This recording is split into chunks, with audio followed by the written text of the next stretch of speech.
হচ্ছে এখানে হচ্ছে 80% মার্ক উঠে যায়। আমাদের এক্সাম হচ্ছে যেমন ডরমিটরি ভাড়া হচ্ছে 560 লেই। আর সেক্টরে আপনি জার্মানি, ফ্রান্স বা এখানেও জব সেক্টর অনেক ভালো। আদার্স কিছু চার্জ কেটে রেখে তারপর হচ্ছে ফেরত দিবে। আসসালামু আলাইকুম, আমি আদনান শোয়েব। আজকে আমি কিছু টিপস শেয়ার করব আপনাদের সাথে। সেটা হচ্ছে আপনারা বিদেশে কিভাবে কম খরচে আসবেন বা কোন দেশে আসবেন। তো সেটার মধ্যে আমি হচ্ছে বর্তমানে পড়ছি রোমানিয়াতে। আমার ইউনিভার্সিটি হচ্ছে National University of Science and Technology, Politehnica Bucharest.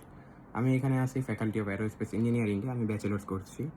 তো আজকে হচ্ছে আপনাদের সাথে আমি বলতে চাই যে বাংলাদেশের সাথে রোমানিয়ার পার্থক্যগুলো কোন কোন জায়গায় এবং খরচ কীরকম এখানকার, আপনাদের চলতে ফিরতে কত টাকা খরচ হবে এবং আপনারা পার্ট টাইম জব করে কীরকম ইনকাম করতে পারবেন। তো সাথেই থাকুন আমার। ধন্যবাদ। বাংলাদেশের যে শিক্ষা ব্যবস্থা সেটা হচ্ছে মুখস্থ নির্ভর এবং থিওরিক্যাল। যদিও এখন সৃজনশীল চালু হয়েছে, কিন্তু সেটার ব্যবহার এখনও সেভাবে হয় নাই বা হয়ে ওঠে নাই বাংলাদেশে, যেহেতু এটা নতুন চালু হয়েছে। আর রোমানিয়াটা হচ্ছে সম্পূর্ণ প্র্যাকটিক্যাল। এখানে আপনার ব্যবহারিক প্লাস হচ্ছে ল্যাব, এসব জিনিসের গুরুত্ব অনেক বেশি। যেমন আমাদের ইউনিভার্সিটিতে আপনারা যদি ক্লাস করেন, ল্যাব করেন, ব্যবহারিক করেন, তো অ্যাসাইনমেন্ট করেন, তো আপনাদের হচ্ছে এখানে হচ্ছে 80% মার্ক উঠে যায়। আর আমাদের এক্সামে হচ্ছে মাত্র 20% মার্ক। কিন্তু বাংলাদেশের ইউনিভার্সিটিগুলোতে যদি খেয়াল করেন, বাংলাদেশের ইউনিভার্সিটিগুলো কিন্তু এমন নয়। এখন খরচের কথা যদি বলি, বাংলাদেশের পাবলিক ইউনিভার্সিটিতে অনেক কম খরচ, এটা ট্রু। কিন্তু সেখানে সিট সংখ্যা অনেক কম, কিন্তু কম্পিটিশন অনেক বেশি।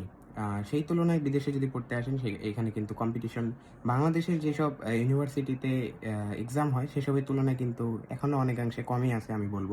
এখনও সেই লেভেলে হচ্ছে বাইরে উচ্চশিক্ষাটা যায়নি, কারণ এখানে ফান্ডিংয়ের বিষয় আছে, এখানে আপনার রিসার্চের বিষয় আছে, আপনার জন্য কোন কান্ট্রিটা ভালো, আপনার বাজেট কীরকম, আপনি কীরকম চাচ্ছেন, এসবের বিষয় আছে। তো সব মিলিয়ে আপনার বাইরে অনেক বেশি সুযোগ আছে আপনাদের। যেমন বাইরের হচ্ছে আপনারা যদি বাংলাদেশের প্রাইভেট ইউনিভার্সিটিতে পড়তে চান, তাহলে না হলেও 10 থেকে 15 লক্ষ টাকা খরচ হবে। আর আপনি সেই টাকা দিয়ে যদি বাইরের হচ্ছে ইউরোপিয়ান একটা ডিগ্রি পান, সেটা আপনার জন্যই বেটার। আর রোমানিয়াতে আপনি যদি খরচের কথা বলেন, রোমানিয়াতে হচ্ছে আপনার 2000 ইউরো থেকে 4000 ইউরো, সরি 3500 ইউরো পর্যন্ত হচ্ছে পাবলিক ইউনিভার্সিটির আপনার টিউশন ফি। অ্যান্ড আমি যদি বলি প্রাইভেটের কথা, তাহলে হচ্ছে 4000 থেকে 5000 এর মধ্যে হচ্ছে টিউশন ফি। আরেকটা সুবিধা হচ্ছে আপনারা বাংলাদেশে পার্ট টাইম জব করে সব কিছু ম্যানেজ করতে পারবেন না, কিন্তু রোমানিয়াতে এটা পসিবল। পার্ট টাইম জব করে আপনারা সব কিছুই ম্যানেজ করতে পারবেন। যেমন হচ্ছে এখানে পার্ট টাইম জব করলে আপনি 3000 থেকে 4000 বা 4500 বা যেমন 5000 পর্যন্ত ইজিলি করা যায়। এটা বাংলা টাকায় ধরেন এখানকার 1 লেই বাংলাদেশে হচ্ছে 30 টাকা। তো আপনারা হিসাব করে এখন দেখতে পারেন যে ইনকামটা কীরকম। তবে ইনকাম যেহেতু বাংলাদেশের থেকে বেশি, এখানে লিভিং কস্টটা হচ্ছে বাংলাদেশের থেকে বেশি। আমার যেমন ডরমিটরি ভাড়া হচ্ছে 560 লেই, আর থাকা আর খাওয়াতে হচ্ছে আপনার প্রায় 800 থেকে 1000 লেই চলে যায়। তো আপনি যদি আবার বাইরে বাসা নেন, সেখানে হচ্ছে অনেক কিছুর বিল ইনক্লুডেড আছে, সেখানে আবার আপনার খরচটা একটু বেশি পড়ে যাবে থাকাতে।